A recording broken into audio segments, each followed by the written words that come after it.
हमारा देश भारत त्योहारों का देश है। सारे वर्ष में जो भी त्योहार हम मनाते हैं उसके पीछे एक आध्यात्मिक रहस्य अवश्य छिपा हुआ होता है। इन रहस्यों को जानकर सभी त्योहारों को हम यथार्थ रीति मना सकेंगे और फिर उन त्योहारों का हमारे जीवन में महत्व भी बढ़ता है। जैसे कि ये महाशिवरात्रि का महान और पावन पर्व है। इस पर्व को मनाने के लिए भक्तजन शिव जी के मंदिर में जाकर शिवलिंग के ऊपर बेलपत्र, अख के फूल, दूध आदि चढ़ाते हैं। इस दिन उपवास रखते हैं, फिर रात को जागरण भी करते हैं। पर हमने कभी ये सोचा ही नहीं कि इस महाशिवरात्रि पर्व पर ये सब पूजा क्रियाएं आदि क्यों की जाती हैं। हमने ये सब जानने का प्रयास इसलिए भी नहीं किया क्योंकि ये सब पूजा विधि हम एक दूसरे को देखकर ही करते आए हैं और इसे गहराई से समझने की आवश्यकता ही महसूस नहीं हुई। और एक और महत्वपूर्ण बात जो कि एकदम विचारणीय है, वो ये कि जब भी हम किसी महान विभूति का जन्मदिन मनाते हैं तब हम उस पर्व को जयंती कहते हैं, परंतु महाशिवरात्रि एकमात्र ऐसा पर्व है जिसे कि हम शिवरात्रि कहकर मनाते हैं। कभी सोचा है ऐसा क्यों? तो आइए फिर महाशिवरात्रि को मनाने के पीछे जो आध्यात्मिक रहस्य हैं उसे हम आज जान लेते हैं और समझ लेते हैं। सबसे पहले तो हमें यह जानने की आवश्यकता है कि शिव का वास्तविक और यथार्थ परिचय क्या है। वे कौन हैं, कहां रहते हैं, उनके साथ हमारा क्या संबंध है, उनके कर्तव्य क्या हैं। इस प्रकार के प्रश्नों के जब तक यथार्थ यानी कि सही उत्तर हमें प्राप्त नहीं होंगे तब तक शिव जी का परिचय भी अपूर्ण है, अयथार्थ है। परमात्मा शिव, जिनका की वास्तविक स्वरूप ज्योति बिंदु है, वे तो निराकार हैं। परमात्मा शिव निराकार होने के कारण उनकी पूजा आराधना हेतु लिंग रूप में एक प्रतिमा बनाई गई। यहां निराकार का अर्थ ये नहीं कि उनका कोई आकार ही नहीं है, परंतु इस शब्द को आकार शब्द के प्रतिपक्ष में कहा गया है। इसका भाव सिर्फ यही है कि उनका न कोई सूक्ष्म आकारी स्वरूप है और न ही किसी मनुष्य के सदृश कोई साकार शरीर है। हम सभी ने शिवलिंग के ऊपर 3 रेखाओं को और उनके मध्य बने एक बिंदु को अवश्य ही देखा है। आपने भी देखा होगा। ये 3 रेखाएं परमात्मा शिव के 3 मुख्य कर्तव्य स्थापना, पालना और विनाश का प्रतीक हैं। और साथ साथ शिव परमात्मा त्रिनेत्री, त्रिकालदर्शी और त्रिलोकीनाथ होने का भी वे प्रतीक हैं। उन रेखाओं के मध्य बना हुआ बिंदु उनके बिंदु स्वरूप का प्रतीक है। परमात्मा शिव को भोलेनाथ भी कहा जाता है। शिव इस शब्द का अर्थ होता है कल्याणकारी, अर्थात वे सदा ही कल्याणकारी हैं और अपनी रचना के प्रति सदा कल्याण का भाव रखते हैं। हमें एक बात को समझना होगा कि पूजा आदि की जो भी विधियां हैं उन्हें शंकर जी की मूर्ति पर न करके शिवलिंग पर ही क्यों करते हैं। अब साधारण रीति से यही भाव होता है कि हम उनकी ही पूजा करेंगे जिन्होंने कभी हमारा कल्याण या भला किया होगा।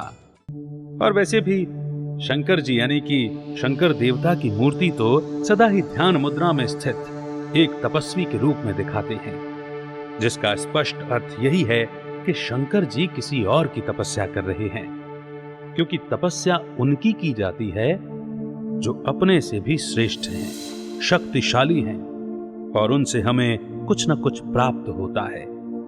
तपस्वी शंकर जी के सामने हमेशा एक शिवलिंग रहता है जो शिव परमात्मा का ही प्रतीक है।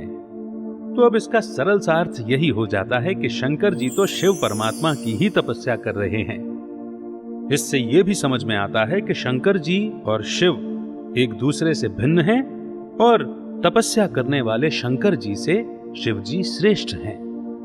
परमात्मा शिव की पूजा जिस स्वरूप में की जाती रही है उसे शिवलिंग कहते हैं, न कि शंकरलिंग। और उनके मंदिर को भी हमेशा शिवालय कहा जाता है, न कि शंकरालय। और तो और हम इस पर्व को कभी भी शंकर रात्रि कहकर नहीं बुलाते, हमेशा शिवरात्रि ही कहते हैं।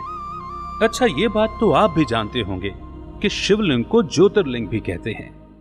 भारतवर्ष में 12 ज्योतिर्लिंग भी मशहूर हैं। ज्योति का अर्थ होता है प्रकाश, जो अंधेरे को दूर करता है। उसी प्रकार परमात्मा शिव भी प्रकाश स्वरूप हैं, जो इस घोर कलयुग रूपी रात्रि में विद्यमान अज्ञान के अंधेरे को श्रेष्ठतम परमात्म ज्ञान की रोशनी से दूर कर देते हैं। जो 3 देवताएं हैं, ब्रह्मा, विष्णु, शंकर, उन्हें ब्रह्मा देवताय नमः, विष्णु देवताय नमः, शंकर देवताय नमः, इस प्रकार से उन्हें नमन किया जाता है। परंतु केवल एक शिव जी ही हैं जिनके लिए शिव परमात्माय नमः कहा गया है।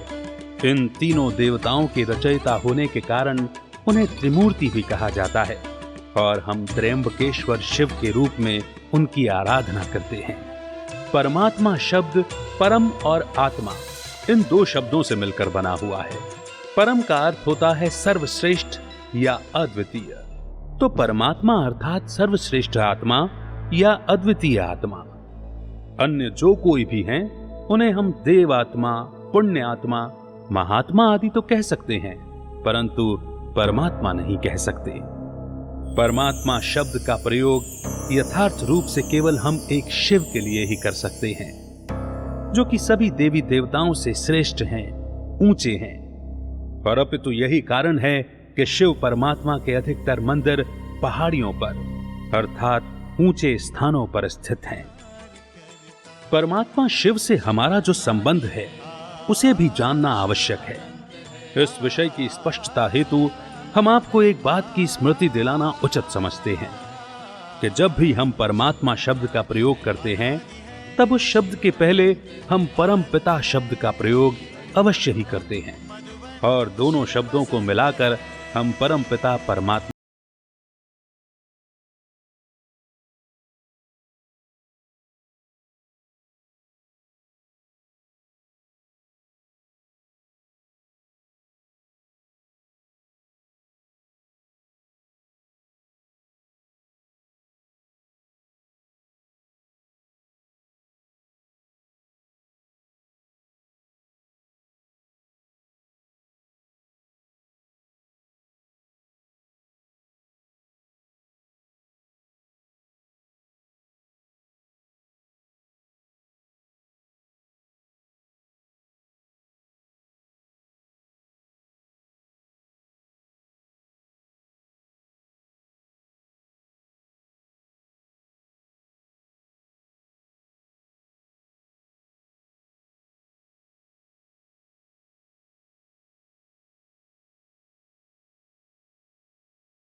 के ऊपर यानी कि हमारे इस धरती और आसमान से पार एक और लोक है जिसे आकार लोक या सूक्ष्म वतन भी कहते हैं।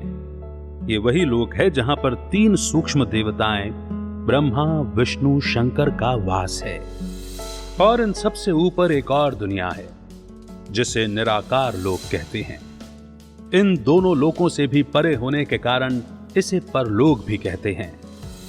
इसी दुनिया में परम पिता परमात्मा शिव का सदा ही वास होता है, इसीलिए इस स्थान को परम धाम कहा जाता है। ये वही वतन या घर है जहां से हम इस पृथ्वी पर अपने अपने समय पर आते हैं। यही परम धाम हमारा मूल निवास स्थान है, इसीलिए इसे मूल वतन भी कहते हैं।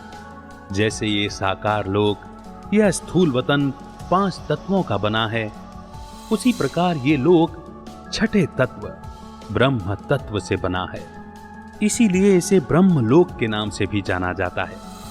अब तक हमने जो जाना वो सब परम पिता परमात्मा शिव के एक प्राथमिक परिचय के तौर पर था। अब हम महाशिवरात्रि के इस पर्व से संबंधित कुछ और रहस्यों को समझते हैं। इस पर्व को परम पिता परमात्मा शिव के इस धरा पर अवतरण को एक यादगार के रूप में मनाया जाता है। परमात्मा को हम बहुत समय से सर्वव्यापी कहकर इसी धरा के निवासी समझते आ रहे हैं। तो यदि ऐसा होता तो फिर उन्हें अवतरित होने की आवश्यकता ही नहीं होती। ऐसा कौन सा महत्वपूर्ण कर्तव्य है जिसे पूरा करने के लिए स्वयं परमपिता परमात्मा शिव इस धरा पर अवतरित होते हैं? ऐसा कौन सा समय है जब तीनों लोकों में जो परम शक्ति है उनका इस पृथ्वी लोक पर अवतरण होता है?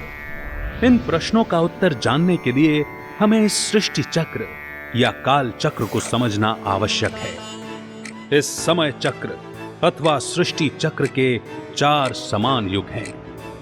सतयुग, त्रेता युग, द्वापर युग और कलयुग। इस अनादि चक्र का न तो आदि है और ना ही अंत है।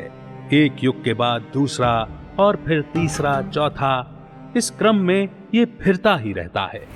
जब कलयुग के अंतिम चरण में चारों ओर चिंता और भय का वातावरण, पापाचार, भ्रष्टाचार, अत्याचार, इन बेकारी कृत्यों का राज रोष अनुकरण, विभिन्न कारणों से मनुष्यों में आपसी मतभेद, ईर्ष्या, घृणा, द्वेष, मत्सर आदि पाश्विक वृत्तियों का प्रभाव, इन जैसे धर्मग्लानि के चिन्ह स्पष्ट दिखाई देते हैं, जैसा कि वर्तमान समय में चारों ओर दिखाई दे रहा है। ऐसी विपदा के समय पर परमात्मा शिव अवतरित होकर स्वयं का सत्य परिचय देते हैं और साथ साथ इस सृष्टि चक्र का भी संपूर्ण ज्ञान देते हैं। परमात्मा जिस समय अवतरित होते हैं उस युग को गुप्त संगम युग कहा जाता है, जो कि अन्य युगों की तुलना में एक छोटा सा युग है। इसी गुप्त और पवित्र युग में परमात्मा एक साधारण परंतु अनुभवी मनुष्य तन का आधार लेते हैं, जिनका अलौकिक नाम वे प्रजापिता ब्रह्मा रखते हैं। परम पिता परमात्मा शिव प्रजापिता ब्रह्मा के मुख कमल से श्रेष्ठ ज्ञान देकर मनुष्यात्माओं की कमजोरियों को, विकारी संस्कारों को दैवीय गुणों में परिवर्तित करके उन्हें आने वाली स्वर्णिम दुनिया अर्थात सतयुग के लायक देवी देवता बना देते हैं। इस युग को पुरुषोत्तम संगम युग भी कहते हैं, क्योंकि इसी युग में साधारण मनुष्यात्माएं उत्तम यानी श्रेष्ठ देवात्माएं बनते हैं। ये जो वर्तमान समय है वो हर मनुष्यात्मा को परमात्मा शिव से सतयुगी राज्य भाग का जन्म सिद्ध अधिकार यानी वर्षा लेने का समय है। हम सारे विश्व की वर्तमान परिस्थितियों से भी परिचित हैं। समय की दिशा और दशा हमें स्पष्ट रूप से संकेत भी दे रही है। इसीलिए परमात्मा शिव द्वारा प्राप्त होने वाले अपने सतयुग के जन्म सिद्ध अधिकार अर्थात वर्षे को प्राप्त करने हेतु अपने नजदीकी ब्रह्मा कुमारी सेवा केंद्र से तुरंत संपर्क करें। अभी नहीं करेंगे तो फिर कभी नहीं होगा, यानी टलता जाएगा। टालिए नहीं, अभी नहीं तो कभी नहीं।